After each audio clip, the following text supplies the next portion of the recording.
Anthropic AI వాళ్ళు చేస్తున్నటువంటి ఒక్కొక్క అప్డేట్ తోని లాస్ట్ ఫ్యూ డేస్ గా మనకి టెక్ స్టాక్స్ లోని భయంకరంగా ప్రెషర్ కనపడింది కదా. దాని తర్వాత నిన్న నైట్ ఇదే ఆంథ్రోపిక్ ఏఐ వాళ్ళు వచ్చి కొత్తగా మరొక స్టేట్మెంట్ చేయడంతో most of the tech stocks లోని మనకి అంటే గ్లోబల్లీ లిస్ట్ అయినటువంటి టెక్ స్టాక్స్ అన్నిటిలో కూడా పాజిటివ్ మూమెంటం కనపడింది. ఈవెన్ ఈ రోజు సెషన్ లో మన మార్కెట్ లో కూడా మీరు అబ్జర్వ్ చేస్తే most of the tech stocks అయితే పాజిటివ్ గా రియాక్ట్ అయ్యాయి కదా. ఇప్పుడు ఆంథ్రోపిక్ ఏఐ వాళ్ళు కొత్తగా చెప్తుంది ఏంటి? సో దీనివల్ల ఐటీ సెక్టర్ పైన పడినటువంటి ఇంపాక్ట్ తగ్గిపోద్దా? సో ఇక్కడ నుంచి ఐటీ స్టాక్స్ లో మనం రికవరీ చూడొచ్చా? వీటన్నిటి గురించి ఈ రోజు వీడియోలో డీటెయిల్ గా మాట్లాడుకుందాం. దీంతో పాటుగా ఈ రోజు సెషన్ లో మీరు అబ్జర్వ్ చేశారనుకోండి, వారి ఎనర్జీస్, ప్రీమియర్ ఎనర్జీస్ తో పాటుగా most of the solar stocks లో చాలా ప్రెషర్ కనపడింది కదా. దానికి కారణం యుఎస్ దగ్గర నుంచి వచ్చినటువంటి ఒక అనౌన్స్మెంట్. దాని గురించి డిస్కస్ చేసుకుందాం. దీంతో పాటు గోల్డ్ అండ్ సిల్వర్ అండ్ అలాగే మరికొన్ని అప్డేట్స్ తో పాటు ఈ రోజు నుంచి ఓపెన్ అవుతున్నటువంటి ఓమ్నిటెక్ ఇంజనీరింగ్ ఐపీఓ గురించి కూడా ఈ రోజు వీడియోలో మనం క్విక్ గా డిస్కస్ చేసేద్దాం. ముందుగా మార్కెట్ అప్డేట్ చూసినట్లయితే ఈ రోజు సెషన్ లో సెన్సెక్స్ 50 పాయింట్స్ పెరిగి 82,276 పాయింట్స్ కి క్లోజ్ అయినట్లయితే నిఫ్టీ 57 పాయింట్స్ పెరిగి 25,482 పాయింట్స్ కి క్లోజ్ అయింది. అండ్ ఈ రోజు సెషన్ లో మిడ్ క్యాప్ ఇండెక్స్ 0.67% పెరిగినట్లయితే స్మాల్ క్యాప్ ఇండెక్స్ 0.48% పెరిగింది. And bank Nifty almost flat గా క్లోజ్ అయింది. అండ్ ఈ రోజు మార్కెట్ ని ఇంపాక్ట్ చేసేటువంటి థింగ్స్ గురించి మనం మాట్లాడుకోవాలంటే ఫస్ట్ టెక్ కంపెనీస్ గురించి మనం మాట్లాడుకోవాలి. లాస్ట్ ఫ్యూ డేస్ నుంచి మనం అబ్జర్వ్ చేస్తే టెక్ స్టాక్స్ లో కంటిన్యూస్ గా ప్రెషర్ కనపడింది కదా. ఆ ప్రెషర్ కి రీజన్ మనం ఆల్రెడీ మాట్లాడుకున్నాం. దానికి కారణం ఏంటంటే ఈ ఆంథ్రోపిక్ ఏఐ వాళ్ళు ఉన్నారు కదా, వాళ్ళు వచ్చి ప్రతి ఒక్క కొత్త అప్డేట్ ని రిలీజ్ చేస్తున్నప్పుడల్లా వేరియస్ ఇండస్ట్రీస్ పైన దాని యొక్క ఇంపాక్ట్ పడుతుందని చెప్పి స్టేట్మెంట్స్ రావడంతో మనకి టెక్ కంపెనీస్ రిలేటెడ్ గా కన్సర్న్స్ మొదలై గ్లోబల్లీ ఉన్నటువంటి టెక్ స్టాక్స్ అన్ని కూడా ప్రెషర్ కి గురై. ఇప్పుడు ఇదే ఆంథ్రోపిక్ ఏఐ వాళ్ళు నిన్న కండక్ట్ చేసినటువంటి వర్చువల్ మీట్ లో ఏమంటున్నారంటే వేరియస్ ఎంటర్ప్రైజ్ యాప్స్ ఉంటాయి కదా, ఆ ఎంటర్ప్రైజ్ యాప్స్ తోని కొలాబరేట్ అయ్యి వాటిలోని వీళ్ళ క్లౌడ్ ఏఐ ఉన్నది కదా దాన్ని ఇంటిగ్రేట్ చేస్తామని చెప్పి వీళ్ళ దగ్గర నుంచి స్టేట్మెంట్ వచ్చింది. సో ఎప్పుడైతే వీళ్ళ దగ్గర నుంచి ఈ స్టేట్మెంట్ వచ్చిందో ఓవరాల్ గా టెక్ ఇండస్ట్రీని అయితే ఈ క్లౌడ్ ఏఐ చంపేదు. ఈ క్లౌడ్ ఏఐ ఏమవుతుంది అంటే టెక్ ఇండస్ట్రీలో ఉన్నటువంటి వేరియస్ ఎంటర్ప్రైజ్ యాప్స్ తో కొలాబరేట్ అవుతుంది కాబట్టి ఇది ఒక ఆపర్చునిటీయే. సో భయపడాల్సిన పని లేదని చెప్పి మార్కెట్ లో ఎక్స్పెక్టేషన్స్ బిల్డ్ అవడంతోనే నిన్న నైట్ నుంచి కూడా గ్లోబల్లీ ఉన్నటువంటి టెక్ స్టాక్స్ అన్నిటిలో కూడా మనకి పాజిటివ్ మూమెంటం కనపడింది. సో ఇప్పుడు టెక్ ఇండస్ట్రీ రిలేటెడ్ ఉన్నటువంటి భయాలు క్లియర్ అయిపోయినట్టేనా? ఇక్కడి నుంచి టెక్ స్టాక్స్ అన్ని పాజిటివ్ గా రియాక్ట్ అవుతాయంటే దీని గురించి ఇన్వెస్టర్స్ ఒకటి క్లియర్ గా అర్థం చేసుకోవాలి. ఈ ఆంథ్రోపిక్ ఏఐ వాళ్ళ స్టేట్మెంట్స్ మీరు క్లియర్ గా చూసినట్లయితే ఫస్ట్ వీళ్ళే వచ్చి మేము కనిపెట్టినటువంటి కొత్త టూల్స్ ఏవైతే ఉన్నాయో ఆ టూల్స్ వల్ల డెవలపర్స్ ని రీప్లేస్ చేసేస్తాయి, చాలా మంది జాబ్స్ అయిపోతాయని చెప్పి ఈ ఆంథ్రోపిక్ వాళ్ళ CEO ఫస్ట్ కామెంట్ చేశారు. దాని తర్వాత మొన్న మన ఇండియాలో జరిగినటువంటి ఏఏ సమిట్ లో వీళ్ళ దగ్గర నుంచి ఎటువంటి స్టేట్మెంట్స్ వచ్చాయి? వేరియస్ కంపెనీస్ తో కొలాబరేట్ అయ్యి ఇది టెక్ ఇండస్ట్రీకి బిగ్ ఆపర్చునిటీ, ఇక్కడ నుంచి టెక్ ఇండస్ట్రీ చాలా గ్రో అవుద్దని వీళ్ళ దగ్గర నుంచి స్టేట్మెంట్ వచ్చింది. మళ్ళీ మొన్న నైట్ ఆంథ్రోపిక్ ఏఐ వాళ్ళ దగ్గర నుంచి ఎటువంటి ట్వీట్ వచ్చింది? IBM వాళ్ళు వర్క్ చేసే కొబాల్ ఉన్నది కదా, సో దాన్ని కంప్లీట్ గా ఆటోమేట్ చేసేస్తాం, కొత్త టూల్ అయితే రిలీజ్ చేసామని వాళ్ళు ట్వీట్ చేయడంతో మళ్ళీ టెక్ ఇండస్ట్రీ రిలేటెడ్ గా కన్సర్న్స్ మొదలై స్టాక్స్ కరెక్ట్ అయ్యాయి. దాని తర్వాత నిన్న కండక్ట్ చేసిన విర్చువల్ మీట్ లో మళ్ళీ వీళ్ళే వచ్చి వేరియస్ ఎంటర్ప్రైజ్ యాప్స్ లోని ఈ ఆంథ్రోపిక్ ఈ క్లౌడ్ ఏదైతే ఉందో దాన్ని ఇంటిగ్రేట్ చేస్తాం, ఇది ఆపర్చునిటీ ఉన్నది అన్నట్టుగా వీళ్ళే చెప్తున్నారు. సో ఇక్కడ ఎలా ఉందంటే ఈ ఆంథ్రోపిక్ ఏఐ వాళ్ళ మాటల్లో ఏదైతే వాలిటాలిటీ ఉన్నదో దాంతో టెక్ ఇండస్ట్రీలో కూడా అదే వాలిటాలిటీ అనేది కంటిన్యూ అవుతుంది. వీళ్ళ మాటలు అంటే వీళ్ళ స్టేట్మెంట్స్ రోజు మారుతూనే ఉన్నాయి కదా. ఒక రోజు పాజిటివ్ గా వీళ్ళే మాట్లాడతారు, ఒక రోజు నెగిటివ్ గా వీళ్ళే మాట్లాడతారు. దానివల్ల గ్లోబల్లీ ఉన్నటువంటి టెక్ ఇండస్ట్రీ మీద అయితే భయంకరంగా ఇంపాక్ట్ క్లియర్ గా కనపడుతుంది. సో నిజంగా ఈ ఆంథ్రోపిక్ ఏఐ కంప్లీట్ టెక్ ఇండస్ట్రీని డిస్టర్బ్ చేసేస్తుందా అంటే అలాగే అన్ని కంపెనీస్ దీనివల్ల ఇంపాక్ట్ అయిపోయి అన్ని కంపెనీస్ కూడా కుదేలైపోతాయని కాదు. కాకపోతే ఇక్కడి నుంచి కొత్తగా ఏవైతే ఈ ఏఐ రిలేటెడ్ గా అప్డేట్స్ వస్తున్నాయో ఆ అప్డేట్స్ కి తగినట్లుగా వేరియస్ టెక్ కంపెనీస్ వాళ్ళని వాళ్ళు అప్గ్రేడ్ చేసుకున్నారనుకోండి, అటువంటి టెక్ కంపెనీస్ కి పెద్దగా ప్రాబ్లం ఉండదు. కానీ అలా అప్గ్రేడ్ అవ్వకుండా ఏవైతే టెక్ కంపెనీస్ ఉంటాయో డెఫినెట్ గా వాటిపైన అయితే ఇంపాక్ట్ క్లియర్ గా ఉంటుంది. ఇప్పుడు టెక్ స్టాక్స్ అన్ని కూడా ఇంతలా పడ్డాయి కదా, వాల్యుయేషన్స్ అట్రాక్టివ్ గా ఉన్నాయి, ఇన్వెస్ట్ చేసేయడం బెటరా అంటే ఇప్పుడు దీని భయాలు తొలగిపోయాయి కదా, ఇక్కడ నుంచి స్టాక్స్ రికవర్ అయిపోతాయా, ఇన్వెస్ట్ చేసేయడం బెటరా అంటే మీరు జరుగుతున్నటువంటి సినారియోని అయితే క్లియర్ గా అర్థం చేసుకోవాలి. చేసుకోవాలి. ఇప్పుడు నిన్న వచ్చినటువంటి పాజిటివ్ స్టేట్మెంట్స్ తోని మళ్ళీ స్టాక్స్ రికవర్ అయి ఉండొచ్చు. కాకపోతే మళ్ళీ ఆంథ్రోపిక్ ఏఏ కావచ్చు, లేదా వేరే అదర్ ఏఏ కంపెనీస్ కావచ్చు, వాళ్ళు ఏదైనా కొత్త టూల్ ని రిలీజ్ చేసాం, దీని వలన కంప్లీట్ వర్క్ ఆటోమేషన్ అయిపోద్ది, చాలా జాబ్స్ పోతాయని చెప్పి మళ్ళీ స్టేట్మెంట్స్ వచ్చాయనుకోండి, సిమిలర్ టైప్ ఆఫ్ ప్రెషరే మనకి టెక్ ఇండస్ట్రీ మీద కనపడేటువంటి అవకాశం ఉన్నది. కాబట్టి అంటిల్ అండ్ అన్లెస్ మనకి ఏ కంపెనీస్ పైన ఎంత ఇంపాక్ట్ ఉంటుందని అర్థమయ్యేంత వరకు కూడా కొంతవరకు వెయిట్ అండ్ వాచ్ సినారియోలో ఉండడమే బెటర్. స్టిల్ ఇప్పటికి టెక్ ఇండస్ట్రీకే క్లారిటీ లేదు, అంటే దీని యొక్క ఇంపాక్ట్ ఎవరిపైన ఎంత ఉంటుంది అన్నది టెక్ ఇండస్ట్రీకే క్లియర్ గా క్లారిటీ లేదు. సో ఆ క్లారిటీ రావడానికి మరికొంత టైం అయితే పట్టచ్చు. కాబట్టి ఇప్పుడు స్టాక్స్ మనకి అట్రాక్టివ్ గా దొరుకుతున్నాయని ఒకవేళ ఇన్వెస్ట్ చేస్తాం అనుకోండి, రేపు పొద్దున మళ్ళీ ఏదైనా నెగిటివ్ అప్డేట్ వస్తే స్టాక్స్ మళ్ళీ కరెక్ట్ అవుతాయి, ఆ టైంలో ఇన్వెస్ట్ చేసిన మనమే భయపడతాం. కాబట్టి ఇటువంటి సినారియో అంటే కంప్లీట్ గా సినారియో చేంజ్ అవుతుంది కదా టెక్ ఇండస్ట్రీలోని, ఆ చేంజ్ అవుతున్నప్పుడు మనం కొంతవరకు ఆ సినారియోని అబ్జర్వ్ చేసి మనకి దాని రిలేటెడ్ గా క్లారిటీ వచ్చిన తర్వాతే ఇన్వెస్ట్మెంట్ డిసిషన్ అన్నది తీసుకోవడం బెటర్. ఈ టెక్ కంపెనీస్ పైన పడుతున్నటువంటి ఇంపాక్ట్ వలన దాని యొక్క ఇంపాక్ట్ డైరెక్ట్ గా గ్లోబల్ మార్కెట్స్ అన్నిటిపైన కూడా పడుతుంది. సో దీని రిలేటెడ్ గా కొంత క్లారిటీ వచ్చింది అనుకోండి, మార్కెట్స్ పైన పడుతున్నటువంటి ఆ ఇంపాక్ట్ కూడా తగ్గుతుంది.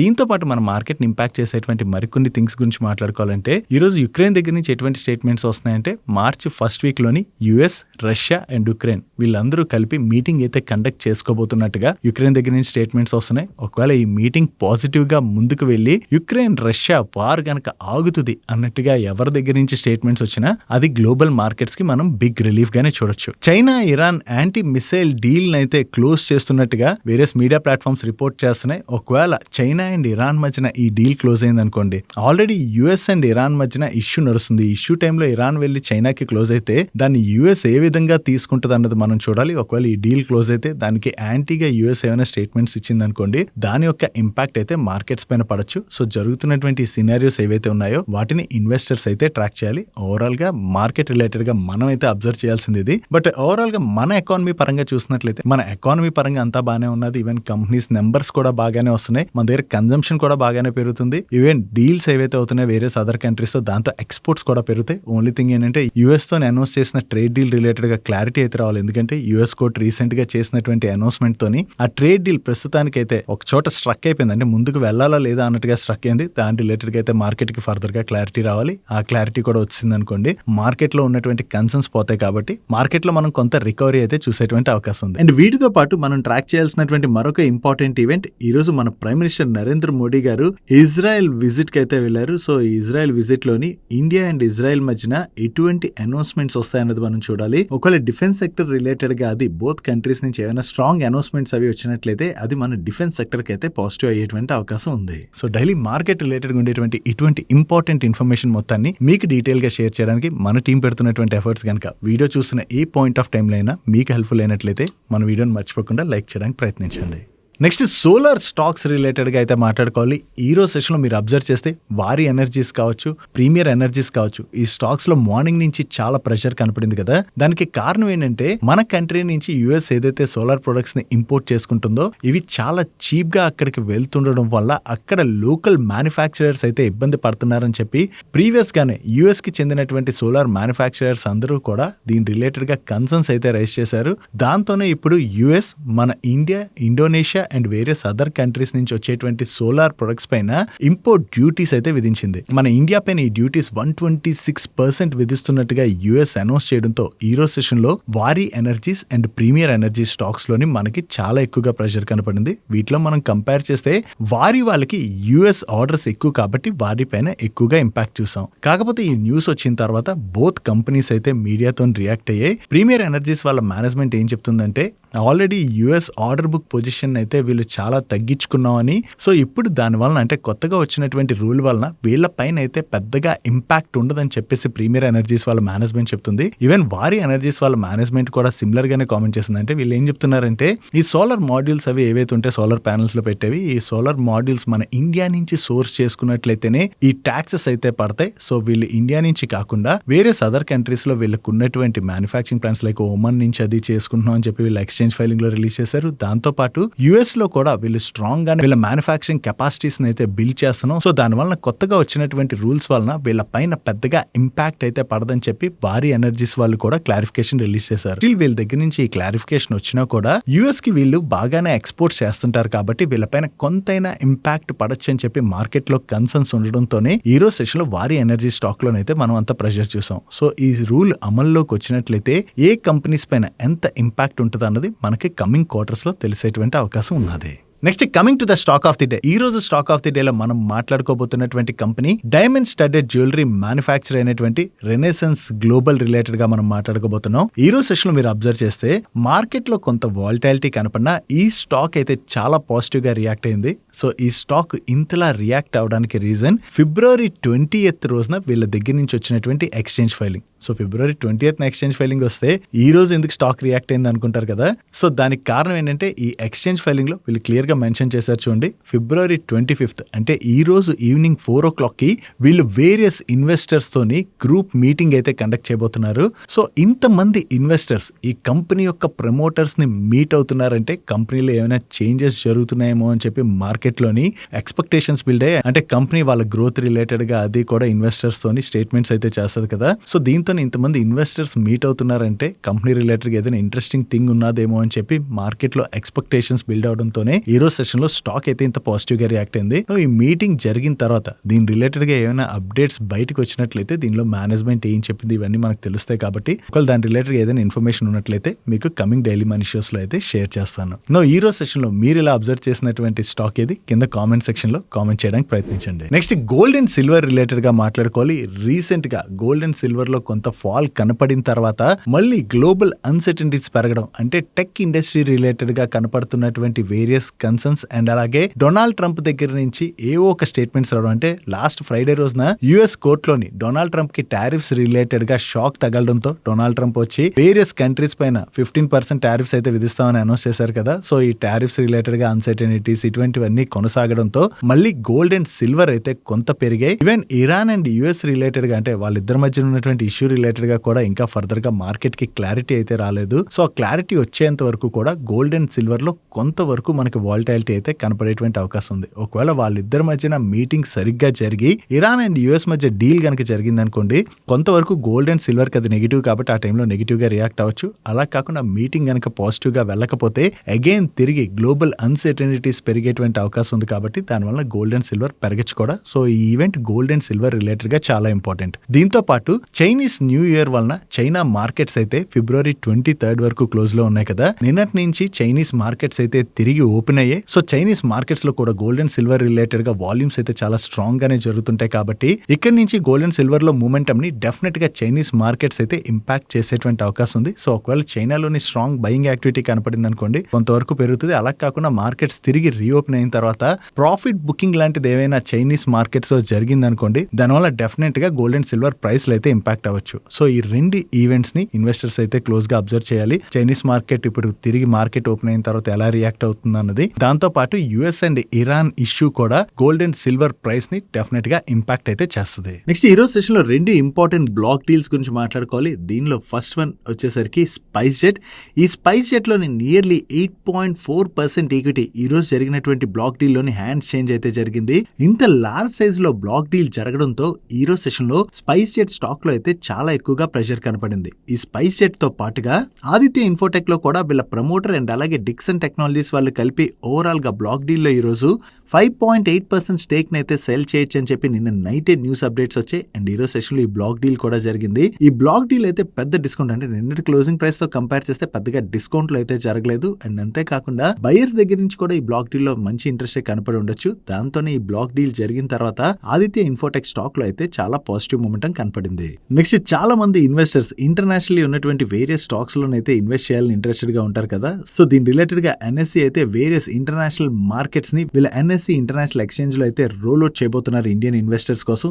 ఆల్రెడీ దీనిలో ఫస్ట్ ఫేజ్ లో భాగంగా యుఎస్ మార్కెట్స్ అయితే రోల్ అవుట్ చేయడం జరిగింది. సో యుఎస్ స్టాక్స్ లో అది ఎవరైనా ఇన్వెస్టర్స్ ఇన్వెస్ట్ చేయాలనుకున్నట్లయితే ఎన్ఎస్సి ఇంటర్నేషనల్ ఎక్స్చేంజ్ త్రూ అయితే ఇన్వెస్ట్ చేయొచ్చు. దీంతో పాటు కమింగ్ 6 months లోని ఓవరాల్ గా 30 ఇంటర్నేషనల్ మార్కెట్స్ లోని ఇన్వెస్టర్స్ ట్రేడ్ చేసుకునే విధంగా ఎన్ఎస్సి ఇంటర్నేషనల్ ఎక్స్చేంజ్ లోని వేరియస్ ఇంటర్నేషనల్ స్టాక్స్ రిలేటెడ్ గా యాక్సెస్ అయితే తీసుకురాబోతున్నట్టుగా ఎన్ఎస్సి యొక్క మేనేజింగ్ డైరెక్టర్ అండ్ సిఇఓ అనేటువంటి బాలసుబ్రహ్మణ్యం గారు ఈ రోజు మీడియాతో మాట్లాడుతూ కామెంట్ చేయడం జరిగింది. సో ఓవరాల్ గా ఈ విధంగా వేరియస్ ఇంటర్నేషనల్ మార్కెట్స్ ని కనుక ఇన్వెస్టర్స్ కి యాక్సెస్ తీసుకొచ్చినట్లయితే గ్లోబల్లీ చాలా కంపెనీస్ ఉంటాయి. అంటే ఇప్పుడు ఏ రిలేటెడ్ గా కావచ్చు, వేరియస్ టెక్ కంపెనీస్ రిలేటెడ్ గా మనం ఇన్వెస్ట్ చేయాలనుకున్నట్లయితే అటువంటి స్టాక్స్ మన ఇండియాలో లిస్ట్ అయ్యి లేవు కాబట్టి అటువంటి ఆపర్చునిటీని మనం కోల్పోయేటువంటి అవకాశం ఉంటుంది. సో ఇప్పుడు డైరెక్ట్ గా మనకి ఇలా ఇన్వెస్ట్ చేసుకునేటువంటి యాక్సెస్ కనుక తీసుకొచ్చినట్లయితే దానివల్ల ఇన్వెస్టర్స్ కి ఆ ఆపర్చునిటీ కూడా దొరుకుతుంది. కాబట్టి ఇది ఇన్వెస్టర్స్ రిలేటెడ్ గా బిగ్ పాజిటివ్ గానే మనం చూడొచ్చు. నెక్స్ట్, డొనాల్డ్ ట్రంప్ చాలా సార్లు ఇంటర్నేషనల్ ప్లాట్ఫామ్స్ పైన ఇండియా అండ్ పాకిస్తాన్ మధ్య జరిగినటువంటి రీసెంట్ వార్ రిలేటెడ్ గా మాట్లాడారు కదా. దీనిలో భాగంగా మన ఇండియా కండక్ట్ చేసినటువంటి ఆపరేషన్ సింధూర్ లోని పాకిస్తాన్ అయితే తీవ్రంగా దెబ్బతిన్నా కూడా ఇప్పటి వరకు డొనాల్డ్ ట్రంప్ ప్రతిసారి ఆ వార్ ని నేనే ఆపాను, లేదా 2 కంట్రీస్ మధ్యన న్యూక్లియర్ వార్ అయిపోయేది, చాలా జెట్స్ కూలిపోయి ఇటువంటి స్టేట్మెంట్స్ చేశారు. కానీ ఈ రోజు డొనాల్డ్ ట్రంప్ దగ్గర నుంచి కొంత డిఫరెంట్ స్టేట్మెంట్స్ అయితే వచ్చాయి. ఈసారి ఈయన ఏమన్నారంటే ఇండియా అండ్ పాకిస్తాన్ మధ్యన జరిగినటువంటి వార్ న్యూక్లియర్ వార్ కింద మారేది, ఒకవేళ అదే గనక జరిగినట్లయితే చాలా మందే చనిపోయేవారని, దీనిలోని పాకిస్తాన్ ప్రైమ్ మినిస్టర్ అయినటువంటి షేబాజ్ షరీఫ్ కూడా చనిపోయి ఉండేవాడని చెప్పి చాలా మంది ఇతనికి చెప్పారని ఈ రోజు డొనాల్డ్ ట్రంప్ దగ్గర నుంచి స్టేట్మెంట్ వచ్చింది. ఇన్ని రోజుల తర్వాత ఈ ఇండియా చేసినటువంటి ఆపరేషన్ సింధూర్ రిలేటెడ్ గా డొనాల్డ్ ట్రంప్ దగ్గర నుంచి కొంత కరెక్ట్ స్టేట్మెంట్స్ అయితే వచ్చాయి. ఈ ఆపరేషన్ సింధూర్ మనం ఏదైతే పాకిస్తాన్ మీద కండక్ట్ చేసామో వాళ్ళ న్యూక్లియర్ సైట్స్ ని స్ట్రాంగ్ గానే మనం హిట్ చేసాం. ఒకవేళ పాకిస్తాన్ ఇక్కడ వెనక్కి తగ్గుండకపోయి ఉంటే ఖచ్చితంగా దాని యొక్క ఇంపాక్ట్ పాకిస్తాన్ పైన చాలా స్ట్రాంగ్ గానే పడి ఉండేది. సో డొనాల్డ్ ట్రంప్ దగ్గర నుంచి ఈ స్టేట్మెంట్స్ వచ్చిన ఇప్పటి వరకు పాకిస్తాన్ దగ్గర నుంచి ఎటువంటి రెస్పాన్స్ కూడా రాలేదు. చూడాలి దీనికి పాకిస్తాన్ ఏమైనా రెస్పాండ్ అవుతుందేమో. నెక్స్ట్, ఈ రోజు సెషన్ లో డిఫెన్స్ పిఎస్యు కంపెనీ అయినటువంటి భారత్ ఎలక్ట్రానిక్స్ లిమిటెడ్ వాళ్ళ దగ్గర నుంచి ఆర్డర్స్ రిలేటెడ్ గా ఒక అప్డేట్ వచ్చింది. వీళ్ళు లాస్ట్ టైం డిస్క్లోజర్ రిలీజ్ చేసిన దగ్గర నుంచి ఇప్పటి వరకు కొత్తగా 733 crores వర్త్ ఆర్డర్స్ అయితే వినేనట్టుగా ఎక్స్చేంజెస్ కి అప్డేట్ చేస్తున్నారు. దీనిలో మనం చూసినట్లయితే టీఆర్ మాడ్యూల్స్, కమ్యూనికేషన్ ఎక్విప్మెంట్ తో పాటుగా వేరియస్ అదర్ ప్రొడక్ట్స్ రిలేటెడ్ గా కూడా వీళ్ళకి ఆర్డర్స్ అయితే వచ్చాయి. వీళ్ళు ఇలా కంటిన్యూస్ గా ఆర్డర్స్ విన్ అవుతుండటంతో వీళ్ళ ఆర్డర్ బుక్ కూడా స్ట్రాంగ్ గా గ్రో అవుతుంది. కాబట్టి ఇది భారత్ ఎలక్ట్రానిక్స్ రిలేటెడ్ గా మనం పాజిటివ్ గా చూడొచ్చు. నెక్స్ట్, ఎల్ఎన్టీ వాళ్ళు ఇండియా అండ్ అబ్రాడ్ లోని పవర్ ట్రాన్స్మిషన్ ఇన్ఫ్రాస్ట్రక్చర్ బిజినెస్ లోని మేజర్ ఆర్డర్స్ అయితే వినేనట్టుగా వీళ్ళు అప్డేట్ చేస్తున్నారు. వీళ్ళు వినేటువంటి ఆర్డర్స్ మీరు ఇక్కడ స్క్రీన్ పై చూడొచ్చు. వీటిని వీళ్ళు మేజర్ ఆర్డర్స్ అంటున్నారంటే ఈ orders value 5,000 to 10,000 crores in between ఉంటుంది. నెక్స్ట్, రైల్వే పిఎస్యు కంపెనీ అయినటువంటి ఐఆర్ఎఫ్సి స్టాక్ లో ఈ రోజు చాలా ప్రెషర్ కనపడింది కదా. దానికి రీజన్ ఏంటంటే గవర్నమెంట్ ఆఫ్ ఇండియా ఈ ఐఆర్ఎఫ్సి లోని ఓఎఫ్ఎస్ రూట్ లో నియర్లీ 4% స్టేక్ అయితే సెల్ చేయబోతుంది. ఈ ఓఎఫ్ఎస్ ఆల్రెడీ ఈ రోజు నాన్ రీటైల్ ఇన్వెస్టర్స్ ఓపెన్ అయింది అండ్ రేపు రీటైల్ ఇన్వెస్టర్స్ ఓపెన్ అవబోతుంది. అండ్ ఈ ఓఎఫ్ఎస్ యొక్క ఫ్లోర్ ప్రైస్ ని వీళ్ళు 104 rupees per షేర్ గా ఫిక్స్ చేశారు. సో ఈ రోజు ఈ ఓఎఫ్ఎస్ ఓపెన్ అవడంతోనే ఈ రోజు సెషన్ లో స్టాక్ లో మనకి ప్రెషర్ కనపడింది. నెక్స్ట్, కొఫోర్జ్ వాళ్ళ రిలేటెడ్ గా ఒక పాజిటివ్ అప్డేట్ ఉన్నది. ఈ కొఫోర్జ్ వాళ్ళు యూకే బేస్డ్ క్లయింట్ దగ్గర నుంచి 5 years లాంగ్ టర్మ్ కాంట్రాక్ట్ అయితే విన్నారు. ఈ contract value approximately $158 million. And ఈ కాంట్రాక్ట్ లో భాగంగా 2026 ఏప్రిల్ నుంచి కొఫోర్జ్ వాళ్ళు ఈ క్లయింట్ కి అయితే సర్వీసెస్ ని ఆఫర్ చేయబోతున్నట్టుగా వీళ్ళు షేర్ చేస్తున్నారు. సో ఓవరాల్ గా కొత్తగా ఏదైతే ఈ కాంట్రాక్ట్ విన్నారో ఇది కొఫోర్జ్ వాళ్ళ రిలేటెడ్ గా మనం పాజిటివ్ గా చూడొచ్చు. నెక్స్ట్, ఎరిస్ లైఫ్ సైన్సెస్ వాళ్ళు నాట్కో ఫార్మా వాళ్ళతోని ఒక స్ట్రాటజిక్ పార్ట్నర్షిప్ అయితే అనౌన్స్ చేశారు. అదే నాట్కో ఫార్మా వాళ్ళకి మన ఇండియాలోని సెమీ గ్లూటైడ్ ని లాంచ్ చేసుకునేందుకు గాను ఆల్రెడీ అప్రూవల్ వచ్చింది కదా. Diabetic and weight loss treatment లో భాగంగా దీన్ని యూజ్ చేస్తుంటారు. సో దీని రిలేటెడ్ గా నాట్కోకి అప్రూవల్ రావడంతో నాట్కో వాళ్ళు అయితే వేరియస్ కంపెనీస్ తోని దీని డిస్ట్రిబ్యూషన్ రిలేటెడ్ గా అది కొలాబరేట్ అవుతున్నారు. దీనిలో భాగంగా ఇప్పుడు ఎరిస్ వాళ్ళు నాట్కో వాళ్ళతో కొలాబరేట్ అయినట్టుగా మనం అర్థం చేసుకోవచ్చు. ఈ న్యూ కొలాబరేషన్ ఏదైతే ఉందో ఇది బోత్ నాట్కో ఫార్మా అండ్ అలాగే ఎరిస్ లైఫ్ సైన్సెస్ రిలేటెడ్ గా అయితే మనం పాజిటివ్ గా చూడొచ్చు. నెక్స్ట్, నిన్న నైట్ షాఫ్లర్ వాళ్ళ రిజల్ట్స్ అయితే వచ్చాయి. ఓవరాల్ గా ఈ క్వార్టర్ లో వీళ్ళ నెంబర్స్ అయితే బాగున్నాయి. లాస్ట్ ఇయర్ సేమ్ క్వార్టర్ తో కంపేర్ చేస్తే ఈ క్వార్టర్ లోని వీళ్ళ రెవెన్యూస్ లో 26% గ్రోత్ డెలివర్ చేసినట్లయితే అండ్ ఎబిటాలో కూడా ఇయర్ ఆన్ ఇయర్ లో చూసిన క్వార్టర్ ఆన్ క్వార్టర్ లో చూసిన మంచి గ్రోత్ కనిపిస్తుంది. అండ్ ప్యాట్ లో ఇయర్ ఆన్ ఇయర్ లో 12.4% గ్రోత్ డెలివర్ చేసినట్లయితే సీక్వెన్షియల్ బేసిస్ లో 13% గ్రోత్ డెలివర్ చేయడం జరిగింది. ఓవరాల్ గా ఈ క్వార్టర్ లో వీళ్ళ నెంబర్స్ బాగుండడంతో ఈ రోజు సెషన్ లో స్టాక్ అయితే పాజిటివ్ గా రియాక్ట్ అయింది. నెక్స్ట్, ఈ రోజు నుంచి ఓపెన్ అవుతున్నటువంటి ఓమ్నిటెక్ ఇంజనీరింగ్ లిమిటెడ్ ఐపీఓ గురించి మనం ఇప్పుడు బ్రీఫ్ గా మాట్లాడుకుందాం. Now coming to this company, వీళ్ళు హై ప్రెసిషన్ ఇంజనీర్డ్ కాంపోనెంట్స్ అయితే మ్యానుఫ్యాక్చర్ చేస్తుంటారు. మెయిన్లీ మనం చూసినట్లయితే వీళ్ళు energy, motion control, automation and other industries కి కూడా వీళ్ళు హై ప్రెసిషన్ ఇంజనీర్డ్ కాంపోనెంట్స్ ని మ్యానుఫ్యాక్చర్ చేసి సప్లై చేస్తారు. చేస్తుంటారు అనమాట. అండ్ వీళ్ళు మన ఇండియాలోని one of the fastest growing high precision engineered components company అని చెప్పేసి RHPలో క్లెయిమ్ చేయడం జరిగింది. అండ్ వీళ్ళు 2D 3D modeling, machining, fabrication, planting, assembly, testing, quality inspection లాంటి ఎండ్ టు ఎండ్ ప్రాసెస్ ని కంప్లీట్ గా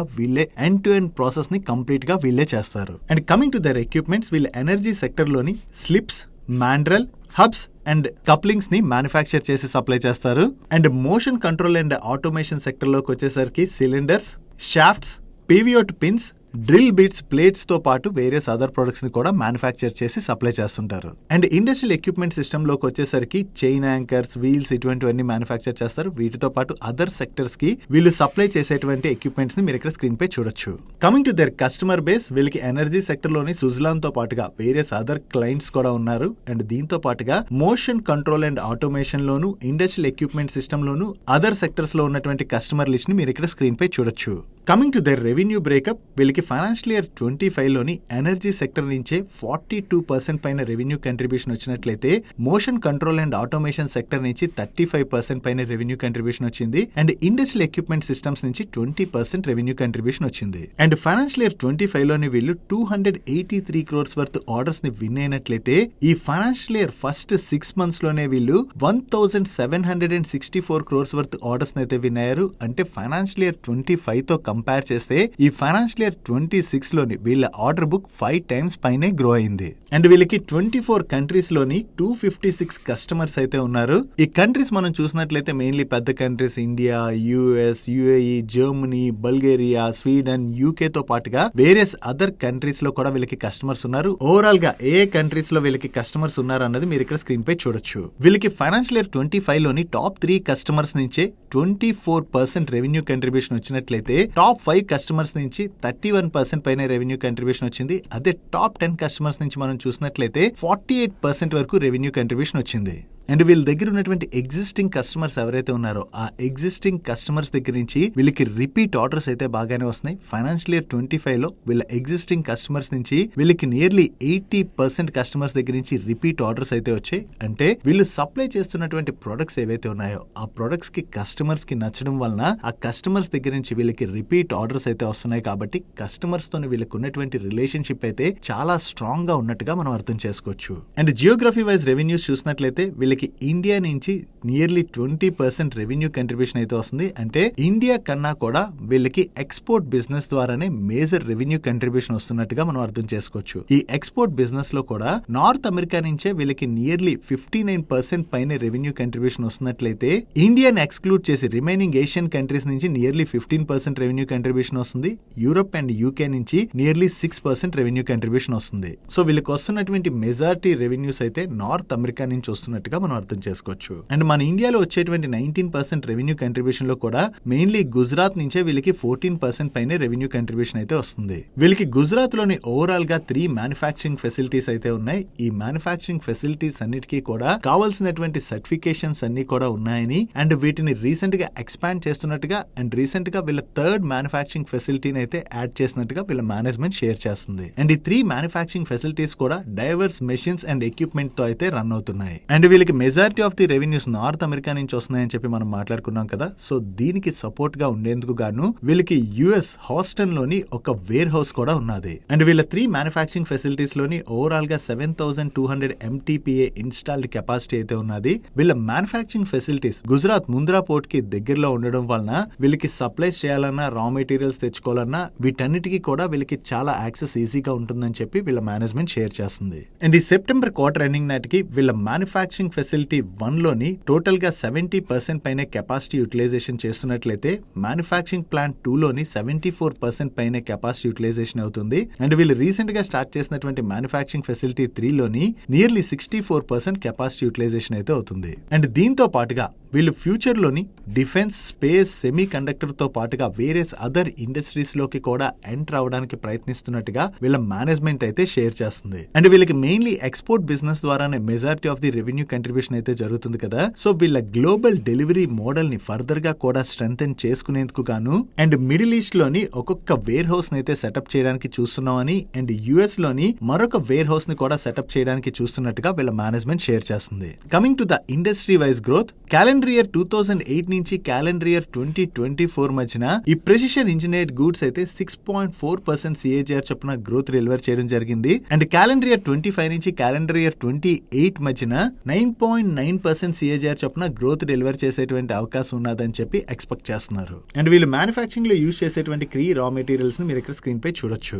ఈ రా మెటీరియల్స్ మెయిన్లీ ఫైనాన్షియల్ ఇయర్ 25 లో మనం చూసినట్లయితే టాప్ 3 సప్లయర్స్ నుంచి వీళ్ళకి 35% వరకు కంట్రిబ్యూషన్ వస్తున్నట్లయితే టాప్ 5 సప్లయర్స్ నుంచి నియర్లీ 42% కంట్రిబ్యూషన్ అయితే వస్తుంది. టాప్ 10 సప్లయర్స్ నుంచి 50% పైనే కంట్రిబ్యూషన్ వస్తుంది. వీళ్ళు ఓవరాల్ గా ఈ రా మెటీరియల్స్ లోని 42% ఆఫ్ ది రా మెటీరియల్స్ ని ఇంటర్నేషనల్ సప్లయర్స్ నుంచే ఇంపోర్ట్ చేసుకుంటున్నారు. అండ్ ఈ సెప్టెంబర్ క్వార్టర్ ఎండింగ్ నాటికి వీళ్ళ దగ్గర టోటల్ గా 1807 పర్మనెంట్ ఎంప్లాయీస్ అయితే ఉన్నారు. ఈ ఎంప్లాయీస్ లిస్ట్ ని మీరు ఇక్కడ స్క్రీన్ పై చూడొచ్చు. కమింగ్ టు దేర్ మేనేజ్మెంట్, ఈ కంపెనీ యొక్క present chairman and managing director గా మిస్టర్ ఉదయ్ కుమార్ గారు అయితే వ్యవహరిస్తున్నారు. అండ్ పారస్ ముకుందరాయ్ పారెక్ గారు whole time director and CFO గా వ్యవహరిస్తున్నారు. Remaining key managerial persons details ని మీరు ఇక్కడ స్క్రీన్ పై చూడొచ్చు.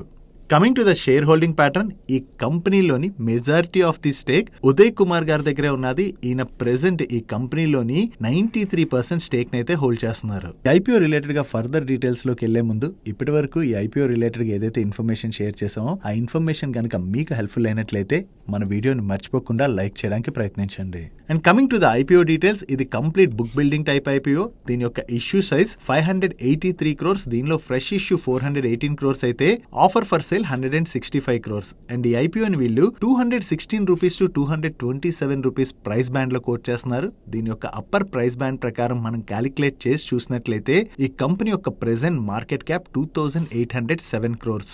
అండ్ ఈ ఐపీఓలో మీరు పార్టిసిపేట్ చేయాలంటే మినిమం 66 షేర్స్ తోని 1 lot కి అయితే అప్లై చేయాలి. అండ్ ఈ stock both BSE and NSE లో లిస్ట్ అవునుంది. అండ్ ఈ ఐపీఓలోని ఫ్రెష్ ఇష్యూ ద్వారా వీళ్ళు ఏదైతే ఫండ్ రేస్ చేయబోతున్నారో దానిలో 50 crores ని వీళ్ళ లోన్ రీపేమెంట్స్ రిలేటెడ్ గా అది యూజ్ చేయబోతున్నారు. అండ్ రిమైనింగ్ 233 crores ని వీళ్ళు కొత్త ప్రాజెక్ట్స్ ని సెటప్ చేయడానికి యూజ్ చేస్తామని, అండ్ అనదర్ 18 crores ని వీళ్ళ ఎగ్జిస్టింగ్ ఫెసిలిటీ 2 ఉన్నది కదా, దీనిలో క్యాపిటల్ ఎక్స్పెండిచర్ రిలేటెడ్ గా యూజ్ చేయబోతున్నట్టుగా వీళ్ళ మేనేజ్మెంట్ అయితే షేర్ చేస్తారు.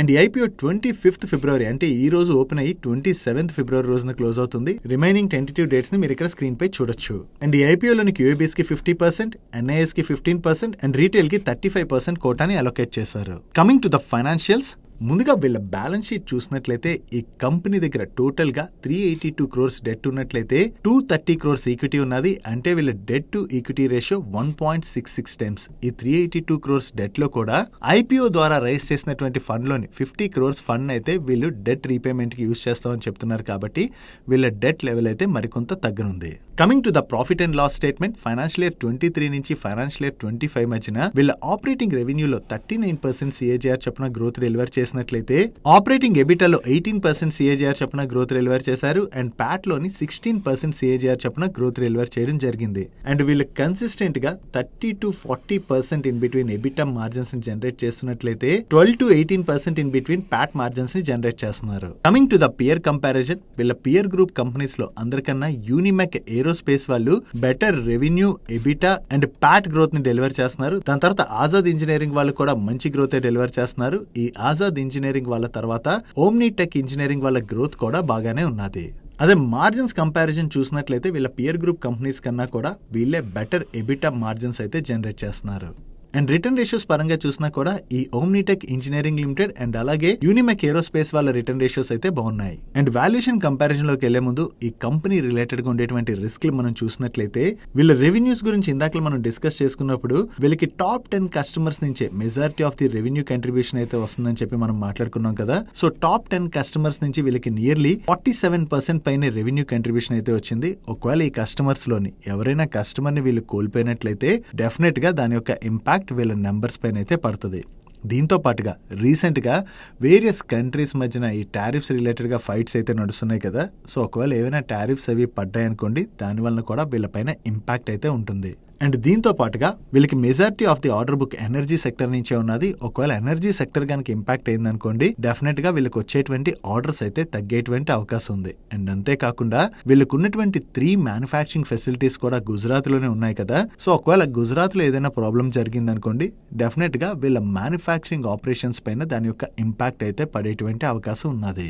వీటితో పాటుగా వీళ్ళకి రిపీట్ కస్టమర్స్ నుంచి ఆర్డర్స్ అయితే బాగానే వస్తున్నాయని చెప్పి మనం ఇందాకలే మాట్లాడుకున్నాం కదా. నియర్లీ 80% వరకు కూడా రిపీట్ కస్టమర్స్ నుంచి వీళ్ళకి కంట్రిబ్యూషన్ అయితే ఉన్నది. ఒకవేళ ఈ కస్టమర్స్ లో ఎవరినైనా కోల్పోయినట్లయితే దాని యొక్క ఇంపాక్ట్ వీళ్ళపైన ఉంటుంది. అండ్ అంతేకాకుండా వీళ్ళు మెయిన్లీ సప్లైస్ రిలేటెడ్ గా కూడా వీళ్ళ టాప్ 3 సప్లైర్స్ మీద ఎక్కువగా డిపెండ్ అవుతున్నారు. అండ్ ఈ సప్లైస్ కూడా ఇంటర్నేషనల్ నుంచి ఎక్కువగా సప్లైస్ చేసుకుంటున్నారు కదా. సో ఒకవేళ దాని యొక్క ఇంపాక్ట్ పైన వీళ్ళ సప్లైస్ పైన ఇంపాక్ట్ పడుతుంది కాబట్టి దానివల్ల ఓవరాల్ గా వీళ్ళ మ్యానుఫ్యాక్చరింగ్ ప్రాసెస్ అయితే ఇంపాక్ట్ అయ్యేటువంటి అవకాశం ఉన్నది. ఇవి ఈ కంపెనీ రిలేటెడ్ గా ఉన్నటువంటి రిస్క్లు. నో వాల్యుయేషన్ కంపారిజన్ లోకి వచ్చేసరికి వీళ్ళ పియర్ గ్రూప్ కంపెనీస్ తో కంపేర్ చేస్తే వీళ్ళ బెటర్ వాల్యుయేషన్స్ లోనే ఈ ఐపీఓ అయితే కోట్ చేస్తున్నారు. అండ్ ఈ ఐపీఓ లోని పియర్ గ్రూప్ కంపారిజన్ చేసేటప్పుడు ఒక డౌట్ అయితే వచ్చింది. మీకు ఐడియా ఉన్నది కదా, గాలా ప్రెసిషన్ ఇంజనీరింగ్. వీళ్ళు కూడా ఎనర్జీ సెక్టర్ లోనే మెయిన్లీ ఈ ప్రెసిషన్ ఇంజనీర్డ్ కాంపోనెంట్స్ అయితే సప్లై చేస్తుంటారు. కాకపోతే ఈ కంపెనీ యొక్క ఆర్హెచ్పి లో పియర్ గ్రూప్ లోని గాలా ప్రెసిషన్ ఇంజనీరింగ్ అయితే ఎందుకు మెన్షన్ చేయలేదు, మరి వాళ్ళైతే మెన్షన్ చేయలేదు. బట్ స్టిల్ గాలా ప్రెసిషన్ కూడా వీళ్ళ పియర్ గ్రూప్ కంపెనీ కింద మనం కన్సిడర్ చేయొచ్చు. సో వాల్యుయేషన్స్ పరంగా మనం చూసుకున్నట్లయితే ఇప్పుడు ఐపీఓకి వచ్చినటువంటి ఈ కంపెనీ యొక్క వాల్యుయేషన్స్ కన్నా కూడా గాలా ప్రెసిషన్ ఇంజనీరింగ్ యొక్క వాల్యుయేషన్స్ అయితే కొంత బెటర్ గా ఉన్నాయి. సో గాలా ప్రెసిషన్ కాకుండా మనం తీసి చూసినట్లయితే రిమైనింగ్ కంపెనీస్ కన్నా కూడా ఇప్పుడు ఐపీఓకి వస్తున్నటువంటి కంపెనీ యొక్క వాల్యుయేషన్స్ అయితే ఓకే డీసెంట్ గానే ఉన్నాయి. ఇప్పుడు ఐపీఓకి వస్తున్నటువంటి ఈ కంపెనీ రిలేటెడ్ గా మా పర్సనల్ ఒపీనియన్ షేర్ చేసే ముందు స్టాండర్డ్ డిస్క్లైమర్, ఈ ఐపీఓ రిలేటెడ్ గా ఇప్పటివరకు ఏదైతే ఇన్ఫర్మేషన్ షేర్ చేసామో అది కేవలం మీ ఎడ్యుకేషన్ పర్పస్ కోసం యూజ్ చేసుకుని ఫర్దర్ గా మీ అంతటా మీరు వర్క్ చేసి అప్పుడు డిసిషన్ తీసుకోవడం అనేది బెటర్. ఒకవేళ మీ అంతటా మీరు రీసెర్చ్ చేయలేని పక్షంలో మీ ఫైనాన్షియల్ అడ్వైజర్ యొక్క సలహా తీసుకోవడం అనేది మంచిది. No coming to our personal opinion, though valuations కొంత బాగానే ఉన్నా కూడా ప్రెసెంట్ మార్కెట్ కండిషన్స్ బట్టి చూసినట్లయితే ఇప్పుడు వస్తున్నటువంటి ఐపీఓస్ రిలేటెడ్ గా పెద్దగా డిమాండ్ అయితే మనకి కనపడట్లేదు. సో డిమాండ్ పెద్దగా లేకపోవడం వల్ల ఒకవేళ ఐపీఓ సబ్స్క్రిప్షన్ అయినా కూడా మార్కెట్ లో ఇదే వాలటిలిటీ కంటిన్యూ అయింది అనుకోండి, లిస్ట్ అయిన తర్వాత కొంత స్టాక్ కరెక్ట్ అయ్యేటువంటి అవకాశం ఉన్నది. కాబట్టి ఈ టైంలోని కంగారు పడిపోయి డిసిషన్ తీసుకోవడం కన్నా కూడా లాస్ట్ డే వరకు చూసి డిమాండ్ ఎలా ఉన్నది దీని రిలేటెడ్ గా అది చూసుకుని అప్పుడు మన ఇన్వెస్ట్మెంట్ డిసిషన్ తీసుకోవడం అనేది better. That's it for today's daily munch. ఈరోజు డైలీ మంచ్లో మేము షేర్ చేసిన ఇన్ఫర్మేషన్ మీకు హెల్ప్ఫుల్ అయినట్లయితే మన వీడియోని లైక్ చేస్తూ ఛానల్ సబ్స్క్రైబ్ చేసుకోవడం మర్చిపోకండి. నేను చంద్రశేఖర్ పత్రి మరొక ఇంట్రెస్టింగ్ వీడియోతో కలుద్దాం. Good night.